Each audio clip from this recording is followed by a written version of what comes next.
exactly. All right, we're live. All right. Hi, everyone. Thanks for joining today. Guillermo Salvo here with Demetrios Barnes from Phoenix Group. I am live coming from the SFR West Conference in Phoenix. You're also in Phoenix today. What an incredible chance to talk to a founder who's been in the front end of sales for so long. Smart Rent, Phoenix Group, career in SFR. I'm at the conference today with Invitation Homes. Demetrius, why don't you tell the audience a little bit about yourself? Oh, again, for everybody here, this is about getting to hell yes. And the point of getting to hell yes is to talk about what a buyer goes through when they're looking at and seeking to find solutions. And from a seller perspective, we want to talk about and understand what are the things that buyers consider, what are the things that the alternatives they look at, and what gets them to that point where they're ready to close on that a solution to solve their problem, what unblocks them, that gives them the hell yes. So, Demetrius, in your experience, a little bit around, if you could start out a little bit about introduction to yourself, where you're at right now, and then who's your ideal buyer. We'll kind of kick it off that way. Yeah, awesome. Guillermo, first, man, thanks for having me. Super excited to be here. As we were saying earlier, great day in Phoenix. So happy Wednesday to everyone. But look, I began my journey long time ago. It feels like I was at Arizona State. Became a leasing agent. Wanted a free apartment. Was kind of starting a new family. So kind of stumbled into multifamily. Was super lucky. Kind of got promoted up the ranks, regional manager. Moved into the SFR space really early days, 2009, 2010. Kind of most notably ended up at Invitation Homes, VP of Technology. Built some really cool stuff. On the forefront of how PMSs were evolving in that space. So by way of that, we started our consulting firm, Phoenix Group, really helping folks with property management systems. Maybe you're a supplier trying to figure out how to integrate with systems, maybe trying to figure out your go-to-market strategy. So that was Phoenix Group. But then also shortly thereafter, started a company with some colleagues called Smart Rent, which we went public in 21. Great ride. They're off doing great things, leader in the space. But now, really just doubling down on really helping the industry, prop tech space, real estate leaders, really trying to help folks innovate. Maybe to the hell yes, get focused, develop that go-to-market strategy. And over the last year or so, really been advising or investing some notable companies, Umbrello, PropTech IQ, Predict AP, and have some fun things to hopefully share in the next few weeks about 2025. So that's me. That's what I've been up to. But to get to to the meat of this, like who is that that ideal buyer, that person that we want to say hell yes. In my space, I'm floating on both sides of the spectrum. Helping operators, figure out what they want to do, or on the other side, helping prop tech founders really understand how they want to attack the market. So for me, that hell yes buyer, it's an executive, it's an investor, it's a founder, really someone that says, hey, look, I have a great idea, or I'm really trying to solve a complex problem, and they're intimately involved in that problem, trying to solve that solution. And that could go from multifamily, single family, build to rent, kind of who knows. But it's that person that is really ingrained, with the pain points, that they're dealing with, but also are really trying to get to some measurable success. What's interesting about your role is that you've got to find your own, let's say, people to serve with respect to the founders and the companies that are scaling up. In addition, you've got to make sure that they're looking for hell yes and not getting distracted by all the shiny spoons that are out there, right? So when you're talking to when you're talking to the audience, let's talk to your buyer, so the founder, et cetera. Before they get to you, before they go, shit, I gotta call Demetrius. Or someone says, you really gotta talk to Demetrius. Like, what have they tried? What things have they considered? They've read 0 to 1, they've done all this stuff, they've been through the books, but what have they got to the point that would say, you know what I'm doing isn't working anymore. I need some help. What have they usually tried? Yeah. Yeah. Well, I love the call out, just, literature. I think we all kind of start to read the same stuff and we all kind of, Yeah, follow that playbook, if you will. But,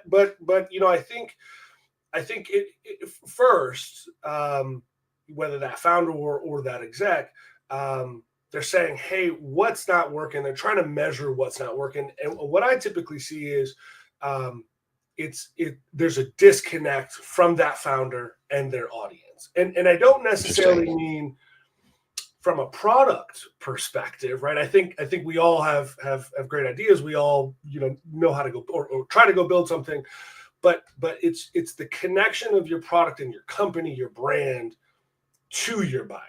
And Sure. so often, a lot of us, we talk about, um, you know, using the wrong nomenclature when engaging with folks, Hmm. meaning, hey, I'm a prop tech founder. Hey, look at this really cool thing that I have that's solving this really explicit problem. But instead of calling your residents anything but residents, you're referring to them as, tenants or customers, and you kind Customers. of lose that personalization of understanding the space. And Yep. it's that connection that I think, um, folks are struggling with. And I've watched some of your previous shows. I think what you also hear a lot of folks talk about is, um, what folks haven't tried is, spending the time to learn the business, before you go write some code, or Hmm. maybe you've written some code and you've got a marketing plan, and you just say, hey, I'm just going to stuff this, this what I think is Hmm. a circle into a round hole. In actuality, it's a square, because you just haven't spent the time, to understand, Yep. the buyer. It's interesting that that comment, because like why I find that comment interesting is that on one hand you have to understand the business. I totally agree there. On the other hand, it's the business itself is what's preventing innovation. And so like I'm an outsider, right? And I'm really grateful for all the content that's being produced by folks. I had a coffee with Adrian Danilo last night, and Love like Adrian. it wasn't a coffee. It was for this audience, this hour was a coffee. And we were chit-chatting just about like just the market and the folks in the business. And it's like on one hand, like to propose innovation into this business, you need to respect and honor the kind of the legacy of the business, but on the other hand, you need to also have a different perspective in order to bring innovation to the business. So what I'm finding, and especially, I mean, what's really interesting about this side, let's call it the rental business, is that every single segment is very different. Mhm, SFR and multifamily are two different animals. mhm. And if you go at the SFR side with a pitch that is tuned to multifamily, you're going to miss the conversation, just how you just described it, right? Because like Yeah. if you talk about, let's just talk just on pure economics, right? SFR, and you got experience on both sides. SFR has like the average tenure of a resident is like 6-7 years, Yeah. right? Multifamily, it's 18 months, you know, and you have like a total that fundamentally just on a revenue top line basis, there's two different consequences, right? And you've got, they may even sometimes when they talk about SFR, they may even make a slip and say the word homeowner versus like Right. actual resident, right? Because the people, the residents take such, they do adopt some sort of pride of ownership Yeah. in that occupancy. And so you have different, now you have different problems. And one thing that they're talking about here today is respect to beat SFR and then converging into BTR, which is basically multifamily. Is that, now that you've got BTR communities being built, whereas in the SFR, so the single family rental space, you had opportunities to exit that were very agile. When you're building BTR communities, you can't just sell like a few of those units. You have to, sell the whole thing. And so now there's kind of like this, they solved the problem with respect to operating in the SFR by making them built to rent, so communities, but now they own the whole community. Now you've got an entire parcel that you need to kind of like, if you want to create an exit opportunity. And right now, given the market, people are looking for exit opportunities. And it's in order to prune their portfolio. So if you got you talk about multifamily, they talk about portfolio, store by store revenue, Mhm. and on the business side of it, they talk about that. And like in a BTR world, like your store by store is the whole community, and so it's much chunkier than it used to be if you're looking at kind of the conventional single family rental space. So even across those three different businesses, multifamily, be it garden style, be it low rise, mid rise, high rise, whatever, single family rentals, scattered site homes, and then built to rent communities that are densely populated from a single family rental, from a single family dwelling perspective. Those are three different businesses that have three different problems. And if you're not using their language, you're sounding like you don't respect the problem they're trying to solve. Yeah, yeah, yeah. You know, And Guillermo, it's a pretty wild time right now. And why I say that, I'll just go back, 2010. We in SFR, if you were one of the big guys, you were buying 1,000 homes a week, yeah, yeah, building your portfolio.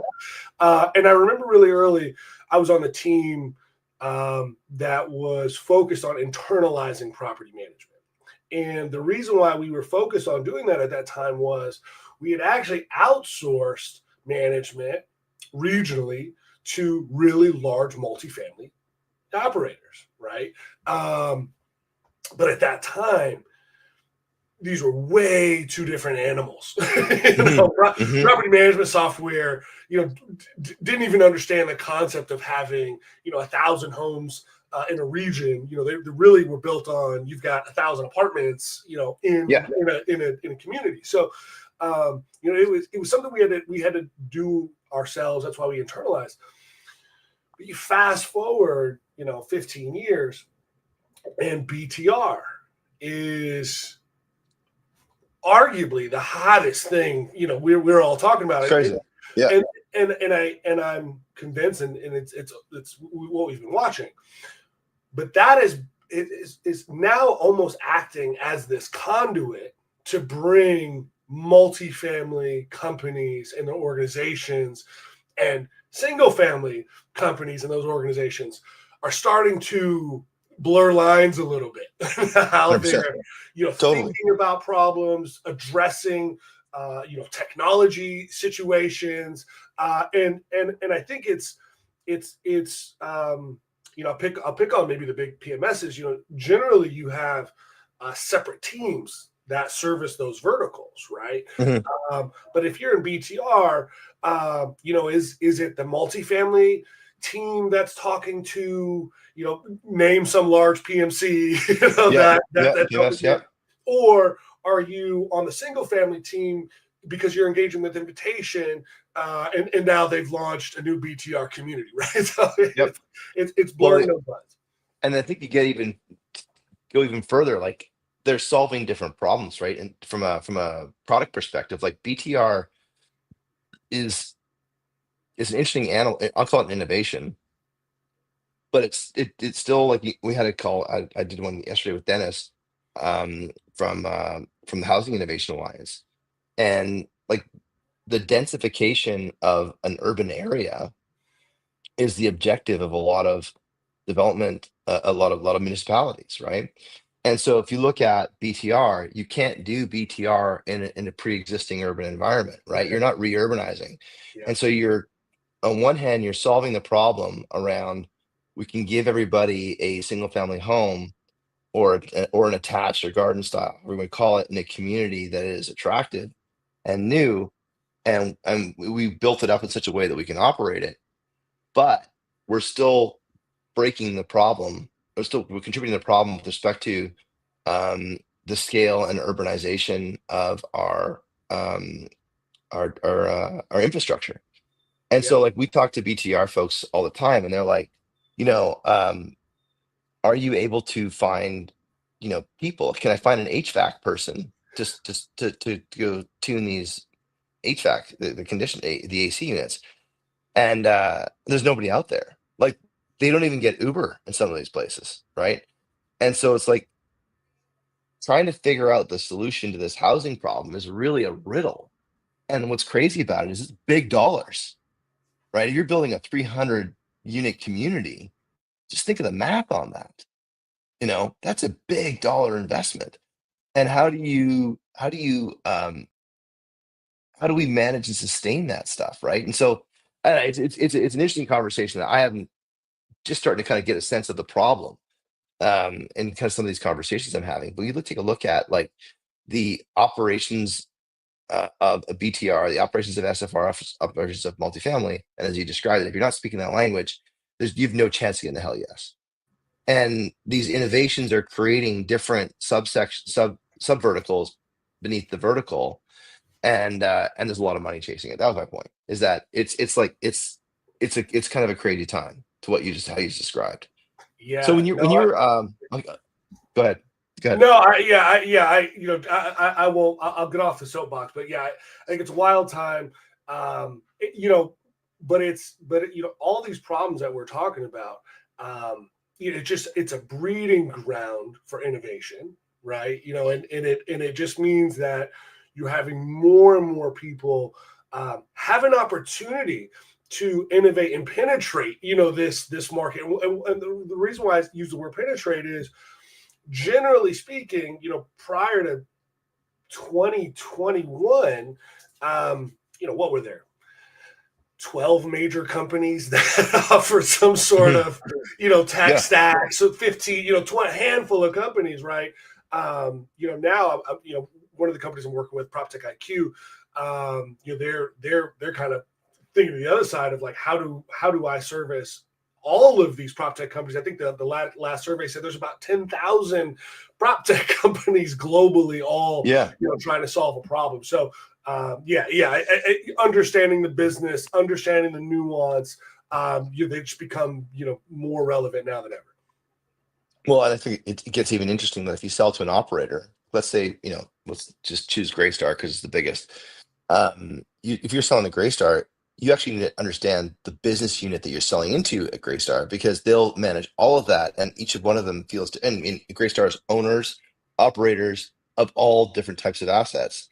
And so, like, if you're trying to think to pitch to them, you got to think about who you're talking to, because it's not the company. The company is basically the world, and so you have to understand what the business unit is of that specific prospect that you're talking to, and then figure out how they're going to buy, because they can't buy independently because it's Greystar.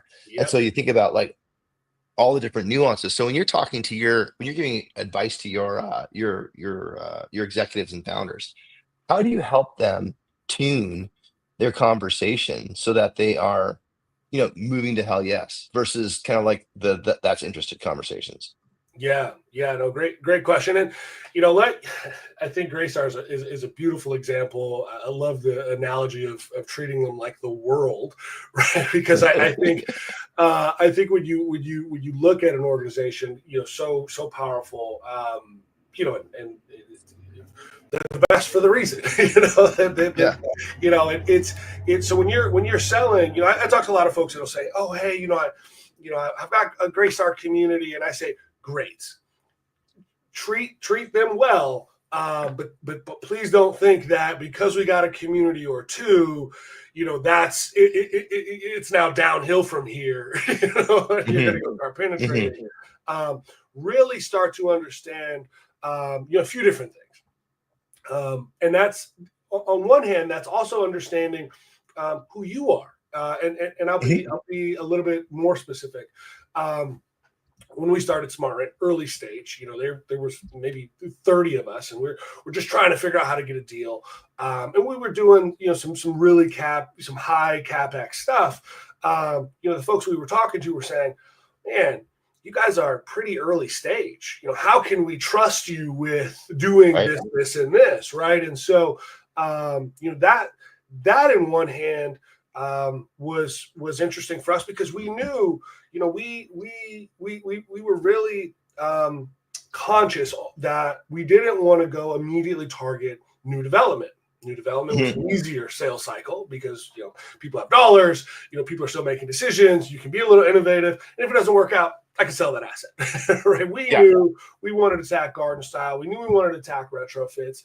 And so we had to be extremely, deliberate in our pitch. And as I said, we were getting immediate feedback. Oh, you guys are small. You guys are young. How much cash do you have? Right.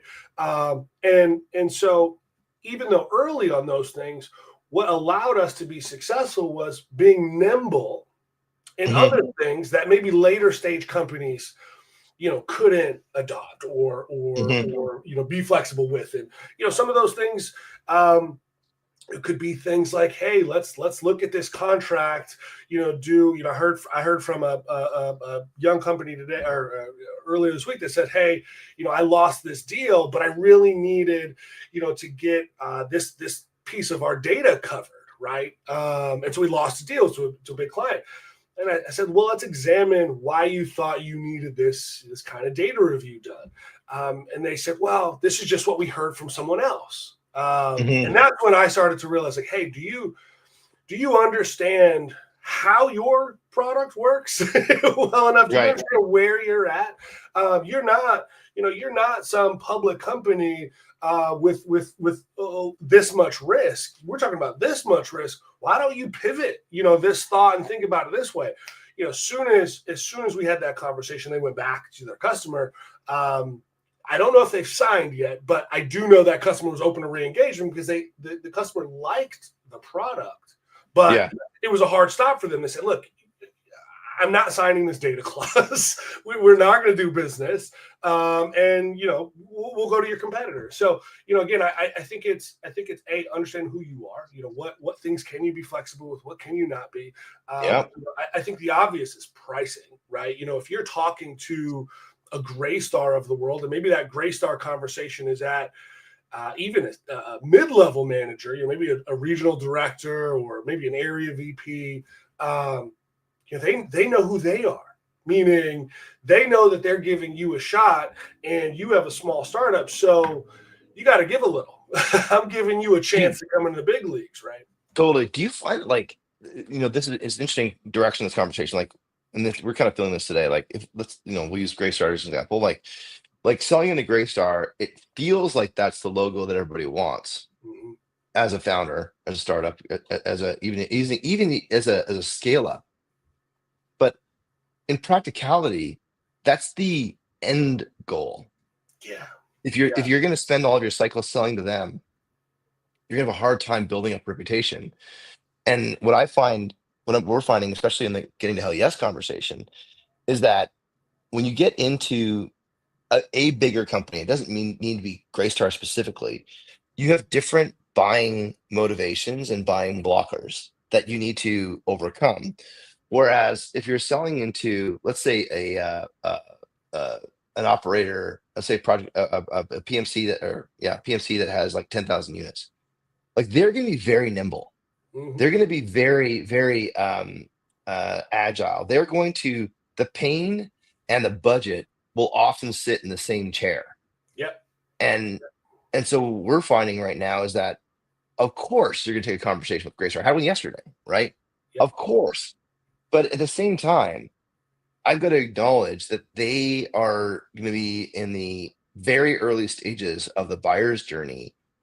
And it's going to take them a while to sift through and even figuring out who needs to buy, who needs to solve the problem, right? And so, like, when we take a look at the hell yes conversation in terms of who we prospect to, we really want to prospect to those that are like more inclined to buy versus those that are a desirable logo.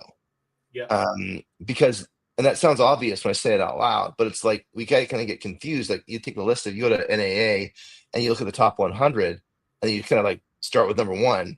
Well, that's going to be a long sale, right? You're better off starting at number 99, 98 and work your way upwards, kind of like double A ball, triple A ball, and work your way through just even to work on your pitch, because they're going to be more forgiving at that level than at the Graystar level. In addition to the fact that you're going to have a deal in pipe for Graystar that's going to last. It's going to be there. It could be there for a year. Guillermo, I would tell you, unless you have a product that has a limited amount of competitors, You don't want to have no competitors, because no competitors means, you might be too forward thinking. Yeah. Oh yeah. Yeah. Right? There's only one Elon Musk in the world, and there's a reason for that, right? Yeah. Like, Yeah. don't try and be that. I would say, with the prop tech landscape, being, 10,000 plus companies now, your average sales cycles, what we're seeing is somewhere between, 12 to 18 months, and longer with, getting back to the Greystar worlds, and rightfully so. You have levels of people, you have teams of people who get paid to decipher good technology, early technology, how this changes their business, so on and so forth. And to your point, earlier point, I think getting to a national partner program with a company like Greystar, that's your end goal, right? Like, and then you find out that they've got, at the national partner level, they've got programs that require rebates. So it actually becomes like, it becomes a bit of a pay to play conversation. And so now you realize at that level, and we're not selling a Greystar right now, but like, you realize that, like, even to get to that level, once you get there, the deal changes. Yeah. And so it's interesting. So kind of good to pull on that Smart Rent experience. So when you guys are at Smart Rent, like, how did you get that first customer? Like, for starters, and for everyone, explain a little bit about what Smart Rent does for some people that might not know. And how did you get that first customer? Because it's a capital investment, it's a software investment. At the time, access control wasn't a thing. This is pre-COVID. Like, how did you guys get that first customer? Yeah. So, I talk about this a lot, with the people I work with, or anyone that wants to hear me on a soapbox. But, I stand on, the hill that, early stage companies, you can go find you some great sales folks out here, people with relationships. I mean, and they're necessary to your business to open up, the opportunity in the property management space. But as a founder, that's who, organizations want to hear from, and passion and understanding and knowledge of the industry, the space, and how your product truly solves a real problem. That's what these buyers care about. 60% of that, right? That next, 30 to 40% is a combination of, what's my resident experience / what's my corporate experience, how high touch does that need to be, followed by price, right? Like, that's the making. But how did we get to that, that first hell yes? There's always an element of luck and right time, right place with everything. 100%. So I don't want to minimize that, but we had an opportunity to get involved with a large size organization, about 35,000 units. They gave us a pilot with one property, and why they said yes simply was we were pretty flexible on our early pricing. We just wanted to get a shot. So we led with a lot of passion. The logo is more important at that time than the logo is more important than revenue. Yeah, 100%. Because I need credibility, right? I had the only customers I had were my house, which still has hundreds of devices, or our engineers' houses, right? But that first customer, I just want your logo, right? We got them to say yes because there was a team member at an executive level who naturally was pretty excited about the shift in technology. And that shift, and we talk about the blending world of SFR and multifamily. Well, we luckily had a backstory to talk about, well, look what we did at Invitation and how we managed our homes and how, our service members reduced their time, how our leasing agents, reduced their time. So we had, some metrics we could leverage in a real world scenario. But again, we still needed that first real customer. So it was passion. It was finding the right person. And that right person naturally had a vision of the world they saw their company operating in. And that, in full transparency, wasn't a solution we had today, off the rack. So, there was an element to understanding, hey, senior executive at this company, what is your real goal here? Okay, well, I'm going to be flexible on price. You see the benefit of the hardware and the software that comes together, which, and sorry, I didn't call this out, but hardware, locks, thermostats, leak sensors, all these different things.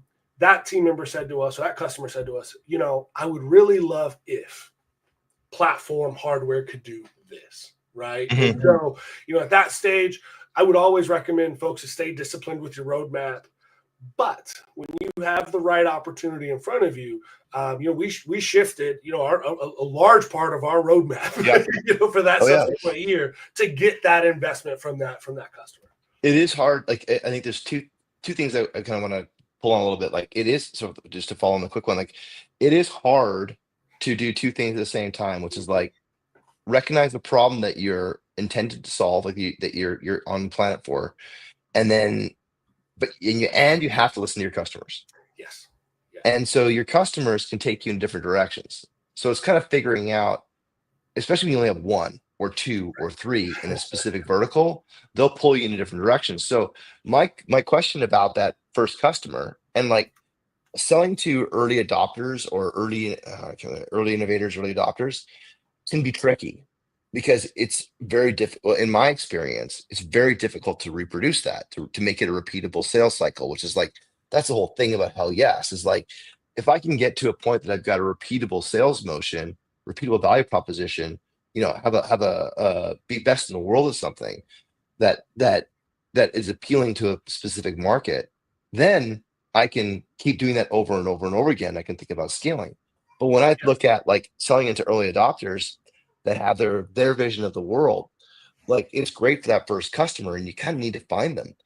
But then you got to figure out how to actually turn that into called the early majority, following the Jeffrey Moore crossing the chasm conversation. Yeah. Because the early majority is going to buy differently than the early adopters. And the relationship, and they may even be skeptical of what an early adopter has done because, hey, that guy Demetrios is crazy. I don't trust what they do. So, and so like, how do you actually bridge that gap and make it repeatable?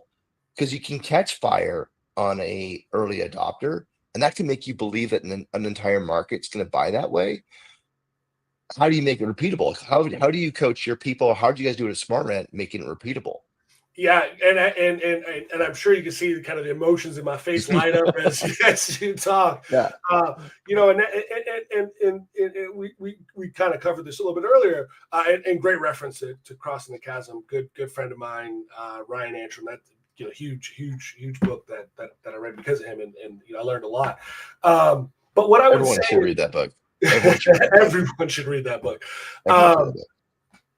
What I would say is discipline. I cannot stress enough, too often, as you've already called out, Guillermo, like, you start to chase, potentially just revenue over what that problem is that you set out, that made sense. And so, I'd even tell you, we're skeptical on even having a large sales organization at that time because there was nothing repeatable in those first two cycles, right? Right. But it was by client two where exactly what you said. We learned that maybe that customer over there, what they wanted is actually the opposite of what this customer wants, right?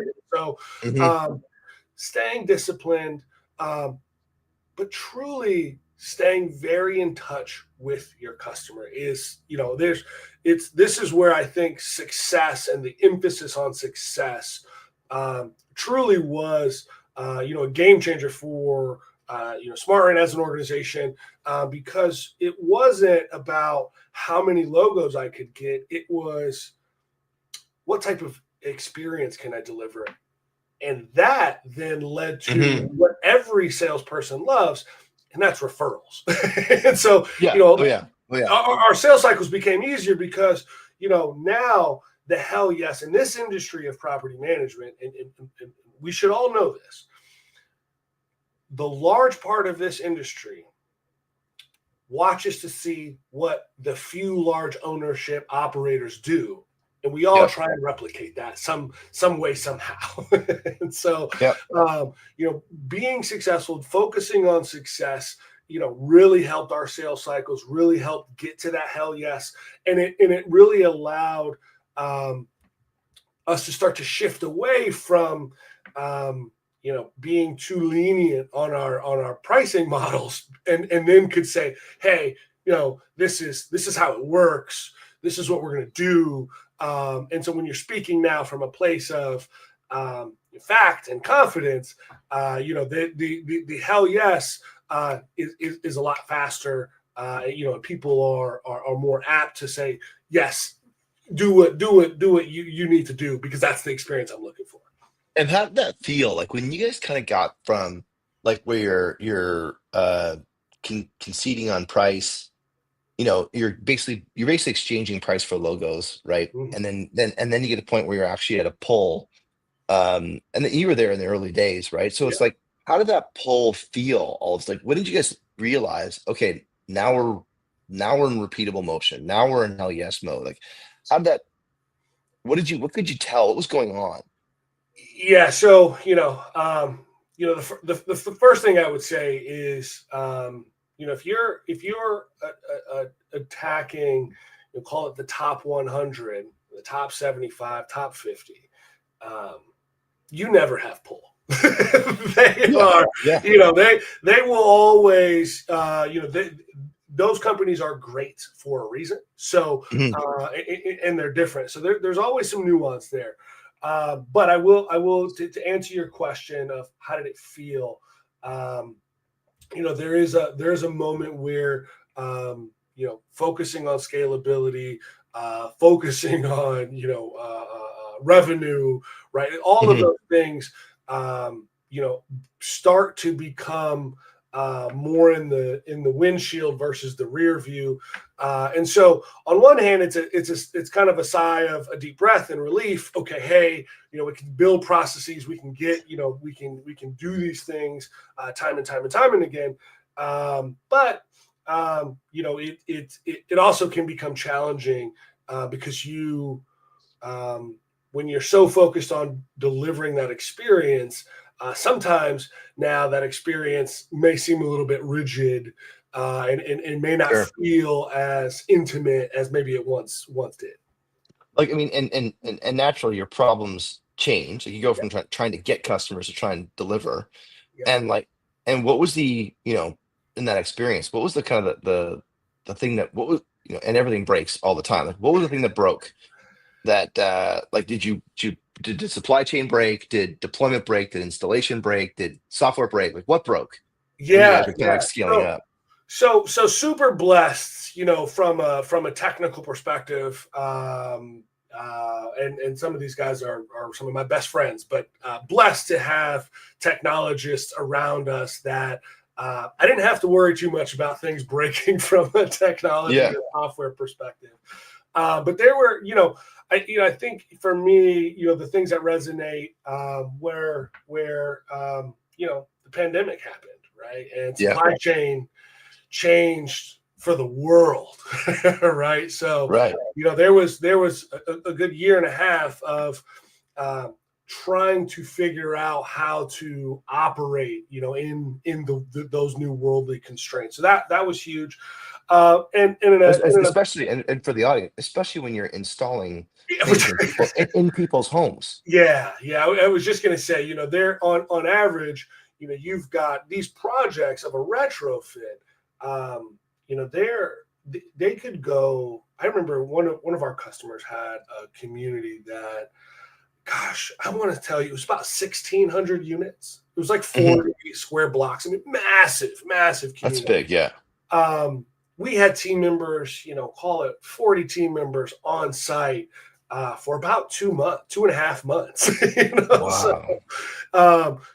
so now take this really, really, human capital intensive project, time intensive project, and now add, weather conditions. I remember, Mhm. the central part of the states got hit with, what do they call it? A winter vortex, right? Yeah. Yeah, yeah. It's hit the windshield like -30, -40.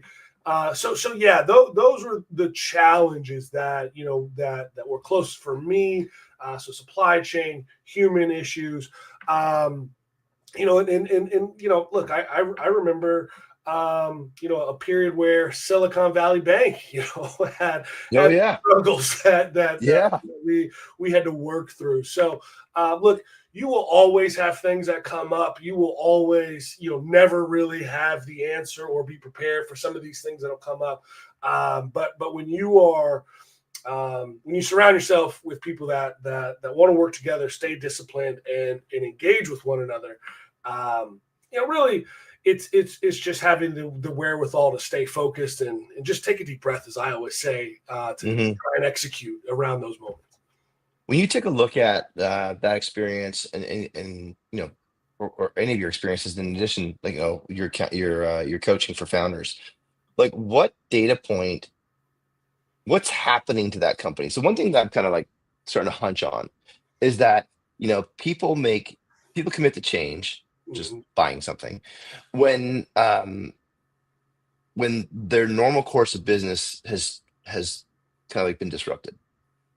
And that could be right now interest rates, right? Lack of labor, a job opening that can't be filled, right? A negative review on Google, whatever. What was happening when you guys were hitting rhythm at Smart Rent, or or as your property IQ, like what's happening that people are forced to adapt change? Like what do you notice? What signals did you guys see? So say for example, that 1600 unit building, what was happening in their business that prompted them to put in smart devices, or a smart system for their building? Why did they buy? And why I, did they buy then? Yeah, I'm gonna give you two answers and parlay it from then to I think something that we just seen in the news. And I think Greystar should pay us for this ad campaign because 100%. Yeah. I'm gonna talk about a PR they just did, which I'm super excited about because I The think modular one? yes, I Very think cool. it Yeah, yeah. fits this time, Go, right? go, go. It's so cool. Go. So then 2017, 2018 was really I think we've all I think look, I think labor challenges have been around longer than I've been alive. Okay, right? I don't Yeah. think there's any change there. But Well, I mean, the pyramids, right? Like there's a right. Let's go back 4,000 years, right? Like yeah, these things were built with technology and yeah, to roll big rocks, yeah, right? yeah. So look, I think labor challenges naturally at a heightened level, right? Um, I think um, I think people are starting to become a lot more sophisticated around where they're spending their money, how they're spending their money. I think people are becoming a lot more aware of that. They're being able to report on that better. Um, and then I think we live in a world now where social media marketing, it's so fast, right? So if you have that early adopter, that innovator that can talk about really quickly and get across the mass market really easily and seamlessly, now others are saying, oh man, I got to do that too. Right? Yep. So Yep. I think again, there's a part of right time, right place, right? That we happen to be blessed with. But you fast forward to today, and almost these same problems we're talking about: labor challenges, supply chain challenges, material shortages, Hmm. worldly, inter country challenges, tariffs, all of those things. Yeah. Um, you know, I then fast forward to it's quite interesting. I was just posting on LinkedIn about this about a week ago, thinking about like where's that real next big disruption happening in this real estate Hmm. space, and I was kind of coming to this mentality of this evolvement in construction tech. Yep. Right. So, I think property management has been really focused on getting up to speed with other industries. And I think SFR, the industry has been a trailblazer of technology for about a decade or so now. And so you see, Hmm. see the massive adoption of multifamily taking on more tech. But as we were talking about, Guillermo, we have a raw housing shortage that Oh yeah, exists in yeah, this and country we're not just like kind of short. We're like class short. severely. We're severely like we literally have like it's a $10 price tag and we got $5. Like we Yeah, are so short on what we yeah, need to get. It's yeah. crazy. It's crazy. So, so that being said, to watch, all of the new tech in the construction space, I started to move into, well, man, modular construction. It's not new, right? It's kind of been around in Yeah. various shapes, and I think there's been a lot of companies that have tried to figure it out, just haven't executed well. Maybe there are some that are kind of finding their lane, and I think there's a few others that are probably just waiting to explode, right? Hmm. And then to see, and I've kind of been watching Greystar. They've been working with some other folks. Start to say, hey, let us just launch a community, right? Let's Yeah. launch something. I think this Greystar project, um, you know, I can get super tactical about the changing of materials from wood to steel. I mean, so many crazy Yeah. benefits of all Yeah. this stuff. But to have them launch, be public about this, I believe that's what this industry needed. And so now people can go reach, touch, see, and I would anticipate, the next 3 to 10 years of massive disruption in how we're building these, from single family homes Hmm. to apartment communities, to maybe some of our workforce housing. Working with a company called Annam Housing out of Oregon, great team. And they're engaging with corporations who are struggling to find proper housing for their employees, whether that's because they've went from one major metropolis to another, or Hmm. maybe you're in healthcare and you've just hired 10,000 folks, and where are you going to put them, right? So Yeah. I think we're So all one of trying my to figure. one of our customers, they're one of the world's I think I don't know if they're number one or number two or top 10 or whatever, but they are a workforce housing like camp Mm, structural provider. And I was at their Christmas party last week, and they were, as luck would have it, a friend of mine is running their residential business. They've got a lot of land. They're utility, right? They're utility and they build workforce housing. And they've got ports, and they're kind of a conglomerate. But they're building now single family homes, right? yeah. Okay. With modular housing. Yep. Um, a good friend of mine 2 years ago built his summer cottage with sea cans. Wow. And I gotta tell you, it looks so cool. Like it looks like he basically took a sea can, and so they're 40 by 10, right? And basically like Lego bricks built a uh 40 by 40 space. Even this outdoor space is a sea can. And interesting thing about sea cans, they're structurally sound, right? So you can actually put cantilevers. They can cantilever really nicely, and things like that. And so like, they're on a hillside, so it's basically digging it into the hill, dropping the sea can. So everything was built in an urban, in a factory, Yep. and then they just put in the back of a bed of a truck, trucked it out there, and literally, drop the spaces in one by one, and then cut the holes out for the walls and join the whole thing. Yeah. And so like that kind of construction, because like, and when they built it, it was COVID, and you couldn't build on site, right? You just couldn't get the people. And so when Yep. you think about like to the modular thing, like think about the fact that there's, let's say, 2 million new homes are built in the US every year, and those are all built by hand. Yeah. Like that's wild. Like we don't build 2 million of anything by hand. Like when you Right. say it's going to build 2 million of something, you go, okay, well, let's get a factory. Let's Yeah. get, we're going to Yeah. build in Korea. We're going to do whatever. Like some of my old customers in my previous career, like we built, uh, we built, I don't know what the audience knows what a coker unit is. It's like a big, huge tower to separate oil, right? And it's huge.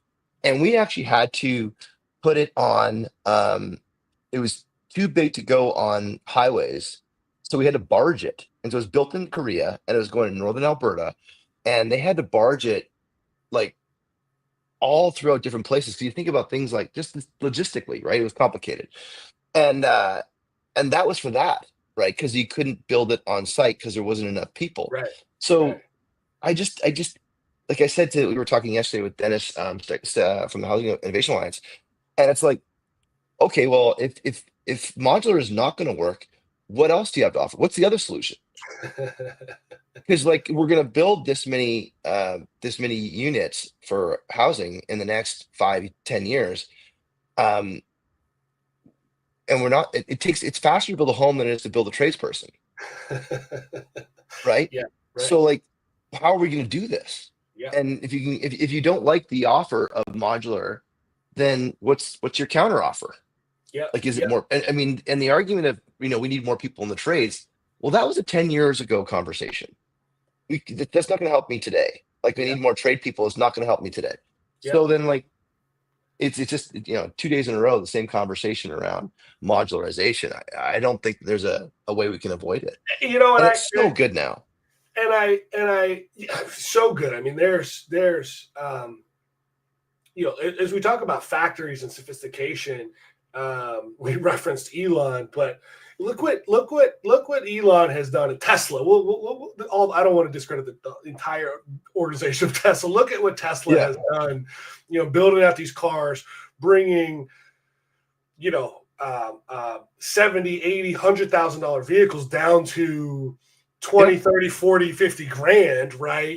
And they're spitting them out, these But one platform, Yep. limited options, Yep. right? The options are actually more software than they are like the actual physical part of the vehicle. And so like you look at you can go look at the 2010 era of Ford, right? You can go look at where they had like a million different platforms, a million different options, and they simplified. You look at Apple when Jobs came back, right after before the iMac was kind of emerged, and they were in everything. They were in fax machines, they were in copiers, they were in everything. Cut, printers, cut all that, like simplified it, right? And right now, like there's this tug where the homeowner expects a custom home, but it's not practical or affordable to do it that way. No one wants a custom car. Yeah, right. Right? Like, that'd be crazy. Yeah. And so don't tell that to my wife, because I won't tell you what's happening in my garage. That's your own habit, right? And it's probably not affordable or practical. Not practical at all. Right? No. And not for mass consumption. So those things are that's that. And so it's an interesting solution, because you take a look at like, we really have to away from hell yes, but we take a look at like solving the problem of housing and innovation that Greystar is bringing in. Like, I mean, Greystar owns those too. Yeah. So like, I don't know.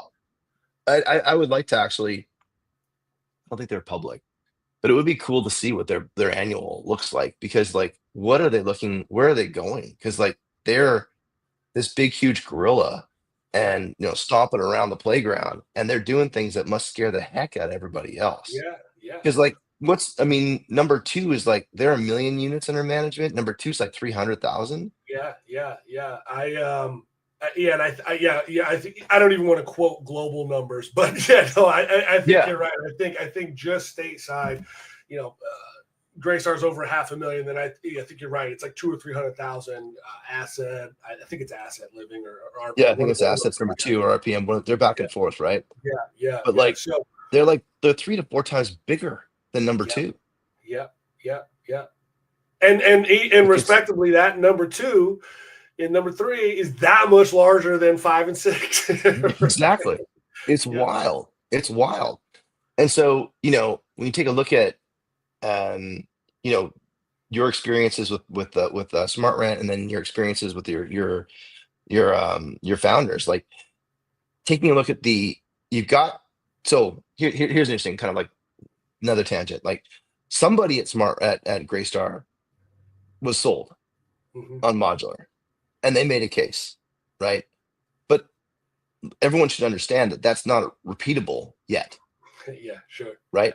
Like, just because Greystar did it, that was an innovation and it's very big, but it was an innovation and part of a very big company. Like, a lot of people don't know, like Honda, the car manufacturer and manufacturing giant, also built a smart home like You're years ago, right. right? Right. And people had to live it in like turns, and like, but that doesn't mean that every auto manufacturer is building, smart homes. Right. And so like the thing that you almost need to disaggregate, like what is an innovation and a shot in the dark, and then what is going to become repeatable. Yep. Because Greystar's motion to build modular homes, like they're building like, I don't know, 3,000 units or something like that. That's like that's like less than a percent of their overall units under management. Right. And so let's not take that as a leading signal of how things are going to be, but let's take that as a signal of, okay, someone's willing to put money behind it and see what's going to happen. Yeah. And so like I agree that I think that the modular motion is probably the only, or I'll say scale and manufacturing is the only way we're going to solve these problems from a housing perspective. I don't know the engineering behind building like a 300 unit modular building. Like, I don't know if that's possible.